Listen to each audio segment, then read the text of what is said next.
உலகில் எதுவும் நடக்கலாம், எதுவும் எடுக்கப்படலாம். எந்த ஒன்றையும் அல்லாஹ் எடுத்தாலும் அது உங்களுக்கு நலவுதான். எந்த ஒன்றை அல்லாஹ் உங்களுக்கு கொடுத்தாலும் அதுவும் நலவுதான். மனிதன் அறியாதவன், அல்லாஹ் ஒருவன் தான் அறிந்தவன். நோயில் சோதிக்கப்படுகிறீர்களா? பொறுமையோடு இருங்கள். செல்வத்தை எடுத்து அல்லாஹ் சோதிக்கிறானா? பொறுமையோடு இருங்கள். அல்லாஹ் உயிர்களை பறித்து நீங்கள் விரும்பக்கூடிய நேசிக்கக்கூடியவர்கள் எல்லாம் மரணிக்கிறார்களா? பொறுமையோடு இருங்கள். அல்லாஹ் உங்களை கண்ணியத்தில் சோதிக்கிறானா? பொறுமையோடு இருங்கள். வாழ்வு சிதைக்கப்பட்டு சோதிக்கப்படுகிறீர்களா? பொறுமையோடு இருங்கள். உறவுகள் பிரிக்கப்பட்டு சோதிக்கப்படுகிறீர்களா? பொறுமையோடு இருங்கள். அல்லாஹ் உங்களை மட்டும் அப்படி சோதிக்கவில்லை.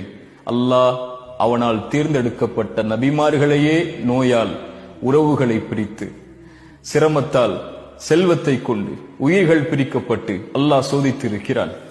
குழந்தைகள் இல்லாமல் அல்லாஹ் சோதித்திருக்கிறான். குழந்தைகள் இல்லையா உங்களுடைய வாழ்வில்? பொறுமையோடு இருங்கள். வபஷ்ஷிரிஸ் சாபிரீன், பொறுமையை கடைபிடியுங்கள். இப்படி எந்த வழியில் மரணம் வரை உங்களை அல்லாஹ் சோதித்தாலும் பொறுமையை கடைபிடித்தால் வபஷ்ஷிரிஸ் சாபிரீன், அந்த பொறுமையாளர்களுக்கு நற்செய்தி சொல்லுங்கள். Download ShareChat.